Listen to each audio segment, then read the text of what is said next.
Hello, everybody, and thank you for tuning in to the Liberty Report. With us today is Chris Rossini, our co-host. Chris, welcome to the program. Good morning. Great to be with you, Dr. Paul. Very good. We're going to be talking about money today. We've talked about money a lot, but we talk about the value of money and trying to point out that it is the destruction of the value of money that is the principal cause for the many problems that we face. Big government, the whole works.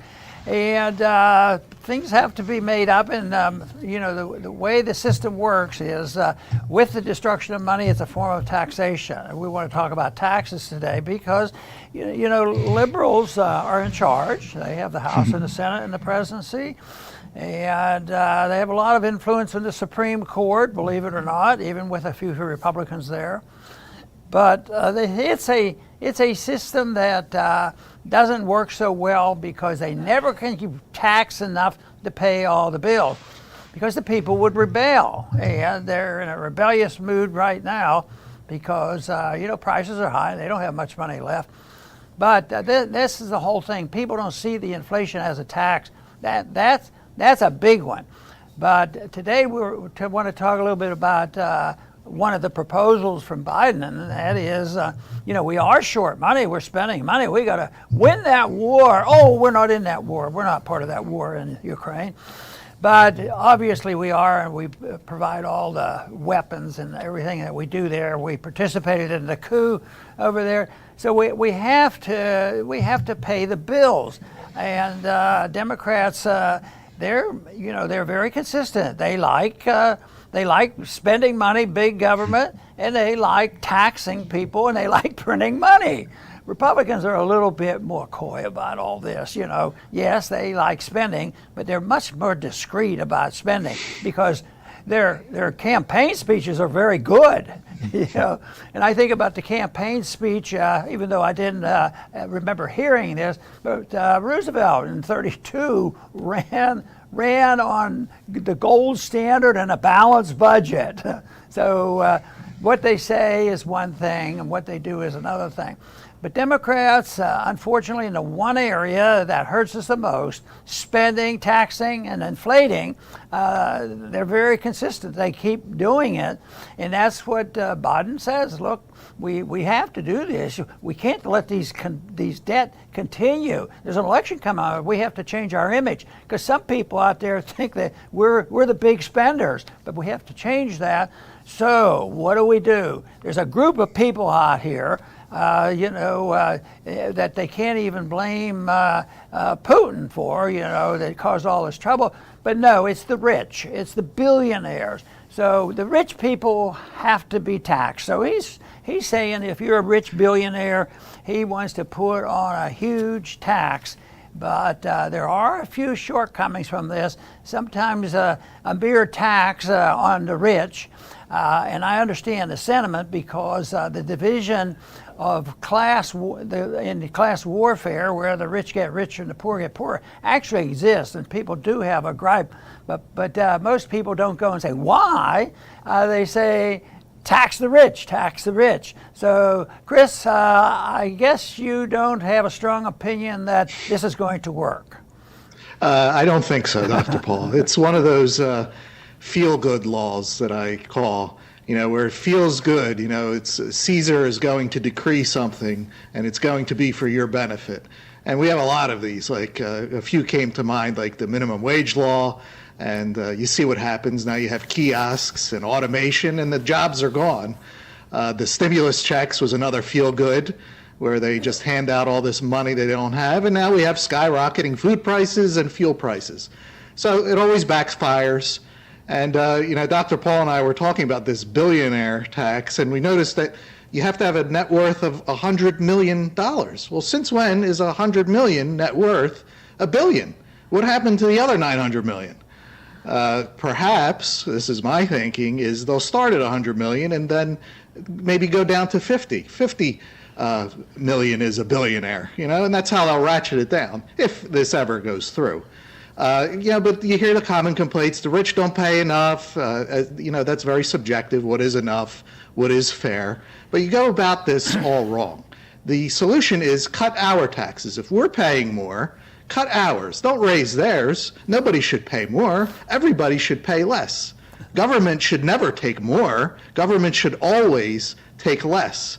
That's the philosophy you should have, not try to pin down the rich, because the government is made of rich people that make the laws, and they're sponsored by other richer people and rich corporations. And to think that they're going to loot themselves for you is very naive. That's not how the game works. So the best philosophy on taxes is always cut taxes across the board for everybody.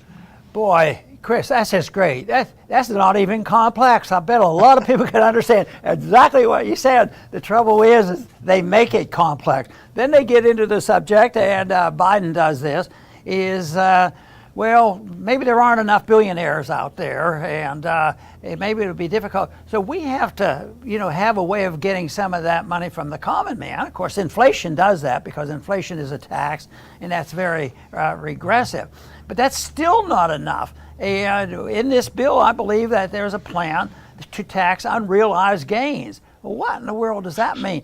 Who's going to decide that it's going to realize that next year is going to be worth a certain amount? Oh, well, if I bought a stock for $100 and the stock is worth $200, I didn't sell it, I'm just holding it for my kid's education. Oh, we'll have to tax it, and that means you're a very rich person, so the tax can't be 10%. We're going to tax what you're holding because you're saving. Exactly opposite what you should do for free market capitalism. What you want is people to save. That's where capital comes from. Capital doesn't come from the Federal Reserve. So they have to undermine this, and of course this fits the scenario that some of these people actually like they like Marxism, and they call it cultural Marxism, but it's cultural and economic Marxism, and it still exists. So they want to say unrealized gain. And I got to thinking about that. Some countries have tried that, the value-added tax and anything perceived to have more wealth. But what if they passed a tax and then they gave us inflation, and then you bought a house for $100,000? And I used to think, boy, that's a really fancy house, but there's a lot of houses these days that are worth $100. Sometimes a house is put up for sale for such and such dollars, and the value by the time they sell it, it is pushed up by $100,000. But what if the average person, less people now percentage-wise are owning their housing, but a lot of people still do, and they will, and they can. But what if inflation says your house is not worth 100 that you paid for? It's worth 200. So obviously you're ripping off the poor. So you have to pay tax on this. And you say, oh, that's impossible. They're dumb, but they're not that dumb. that would cause a revolution. Well, that's true too, and that wouldn't be the worst thing that ever happened. We do need to revolt against some of the policies we have, and in the revolting against and the resistance against the COVID lockdown, that has been beneficial. So if this gets so bad, and right now they are starting to resist, but there's a big vacuum there about the understanding of money, and that's one place where we have a problem, why we spend so much time on trying to get the people to realize what to do. And it's not infrequent that I mention, they'll boil it down. The average person right now isn't saying, the Federal Reserve, quit printing money, and to this Congress, quit spending money. We hate deficits because that's a big problem with us. What they're saying is, we're short of money. We're going to the grocery store. We don't have enough money to buy our groceries. So it's always a shortage of money, which is the cause. And that means, Chris, we really have a burden, assuming some responsibility to the best of our ability to explain this. So when the reforms come, and they're coming all the time, like billionaire taxes and this sort of thing, that we really have a challenge. And of course, I think we are making some inroads with this, but there's a lot, because we're being in competition with the major media, all the politicians essentially, and especially our universities and the people who endorse not only socialism and Marxism, the interventionism and the Keynesianism, which is soft and fuzzy, and it's there to help help the poor and the sick. And of course, we already mentioned, that they usually become the victims. Yeah, Dr. Paul, and it's what's hard to explain or hard for people to grasp is that the constant emotional manipulation. That's what modern day politics and all those people that you named, the universities, the corporations, the media, the politicians, it's all about emotional manipulation and then capitalizing on it with power and money. And by far, the most manipulated emotion is fear. That's the number one. But in this case, this billionaire tax, the emotion that they want to manipulate is envy.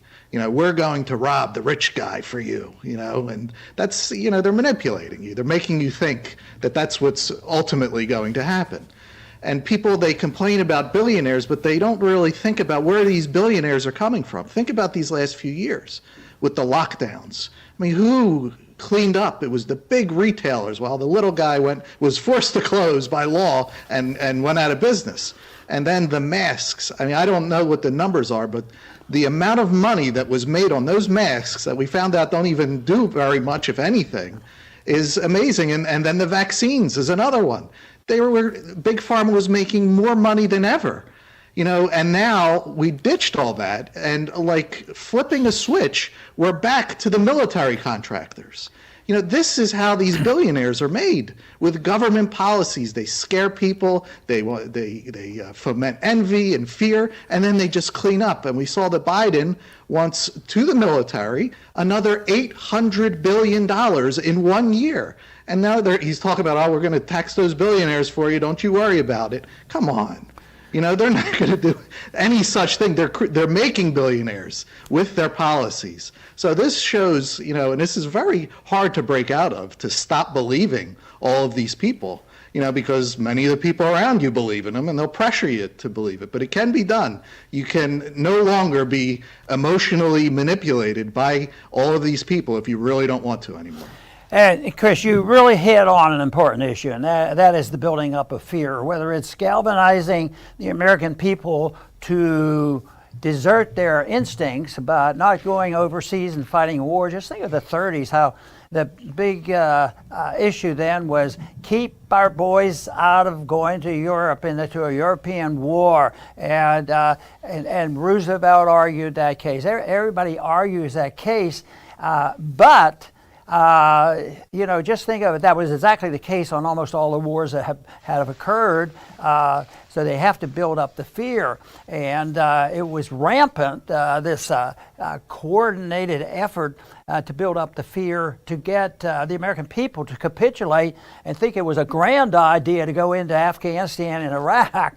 19 years in Iraq and it's still going, and 20 years in Afghanistan. They say that's over, but no, we still have our eye on some natural resources and precious metals and things like that. So it still exists. But I think the fear has to have a condition where the propagandists get away with more than they should. And I think that is because they lose an interest in defining precisely, what are the principles that they're aiming for. And the founders took this into consideration because they did not want the people to concentrate on democracy, where you could vote yourself largesse and you could have a special interest group, and they never even used that word. What they talked about were the principles of liberty and the principles of individualism and responsibility, this sort of thing. But in doing this, the emphasis has to be on a precise definitions of certain things to know what we should be defending. For instance, the founders understood, and we talk about it all the time, and that is talking about a unit of account for money. And the founder says it should be only gold and silver, and it should be a weight, and that is what should be done to have sound money. And the definition lasted for a while, but it eroded over the years. It doesn't exist now. It's It's whatever the government tells you, and it's totally fiat. And there's a few people secretly guided by the deep state to finance all their boondoggles, to print the money that they need and gouge the middle class, pass on the real payment, loss of liberty, and the inflation tax onto the middle class and the poor. And of course, that's what we're facing right now. But you know, there's a moral loss and lack of a unit of account. What is the unit of account for people in government? And I think basically what it is that most people have lost the concept and are totally disinterested in the concept of a higher moral law, a law that it supersedes, you know, the various governments and states and what has happened throughout all history. You know, everything from the total dictators and pharaohs and kings and elected officials and all these individuals who took control. They have to blind themselves and sincerely at times believe that there is no such thing as higher law. Higher law restrains people from doing evil. So that really doesn't exist, and there's no discussion about that. So with this, things get a little bit confusing about the role of government. And then we get to a point, I think symbolically, Chris, one of the things going on today that I think makes my point about a lack of definition. It confuses people and is used, and unfortunately it may be used successfully, and that is we're at a point where somebody may be elected and appointed to the Supreme Court that says, what? Woman? I have no idea what that is. You think I'm a biologist? No, I'm not a biologist. You know what that made me think of? You know, I spent a few years studying that, and you know, I did learn the difference between a woman and a man. and matter of fact, we're so good in OB right now. Within a couple months of gestation, we can tell them whether it's going to be a man or a woman, you know. But no, in totally denial. Only scientists know that. So no, and I'm not even sure that allow the scientists. They wouldn't permit the scientists to tell us what natural immunity was. The scientists that were worth their salt, they told us what it was. And here we even captured a speech by Fauci years ago. He even knew back then, so he lost control of this definition. My guess is he probably also lost the control and the thoughts of you know, the unit of account for money too, because he spent it like crazy and he benefited by it to the tune of millions of dollars because he got from the drug companies as well as being the highest paid bureaucrat ever in the U.S. government. Very good, Dr. Paul. And I'll finish up. You are 100% correct. Definition is so important because it is a reflection of the truth. And we can't live without the truth. We just won't survive.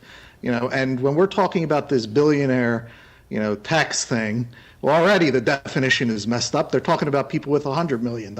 That's not a billionaire. You know, and one thing that we really need to understand with definitions is that all wealth accumulation is not equal. There's productive wealth accumulation, and then there's the political wealth accumulation. The productive is when people voluntarily interact with one another. You know, you voluntarily pay for a product or a service and a person because he's satisfying a great want that people have. He makes a lot of money, he or she. Then you have the political, where you make your living and your money from taxpayer money, from politicians. You go and you lobby the government. You don't worry about consumers. Who cares about consumers? You go to the politician. You want that government contract. And when you get that contract, you're not paid a market price. You're paid taxpayer money. Who cares about that? You know, so your company makes a hammer and you charge the government $1,000, $10,000 per hammer. Because this isn't the market, this is political money. And these people become extremely rich. You know, being upset with that is very rational. We're upset with that. We try to talk about cronyism all the time. That's stolen wealth. It's based on theft. That's different than productive wealth, voluntary wealth. So the propaganda, though, is that everybody with a lot of money, you got to treat them with a lot of suspicion, and you got to go get that money and tax them. That's wrong. Hopefully someday that changes. It will someday, because it's just not true. All wealth accumulation is certainly not equal. Very good, Chris. Thank you. I want to go ahead and close with dealing with some definitions, because I think it's so important that we know why fear occurs and what's happening, what are they rejecting and what are they promoting. And this has been going on, it's been written about a long time before we got into this current era of runaway inflation and all the nonsense we hear about cultural Marxism. And that has to do with the condition they call relative ethics. And it means that they talk about these things, but it's relative. They vary it. There's no fixed amount. So it's a relative thought about the definition of money. When money was sound, it's very definite. It's not relative. Oh, whatever we want it to be. And that's why I think it's important whether things are done in a voluntary sense or with government. But there's not that many people who gravitate to government that you can entrust with character control of what they're doing. But they do get, they are able to distinguish about this, but it doesn't serve their interest of gaining power and wealth. Now, a lot of times, and I do this too to make a point, we're dealing with cultural Marxism, we're dealing with fascism, we're dealing with the people who lie about fascism. Sometimes the most, aggressive fascists are the ones accusing the opposition of being the fascists. And sometimes the people who want to stamp out all forms of racism are the most racist of themselves. So it's all this thing that goes on, and the only thing ultimately that corrects that is having people who understand the issue and have some character left where they will deal with this.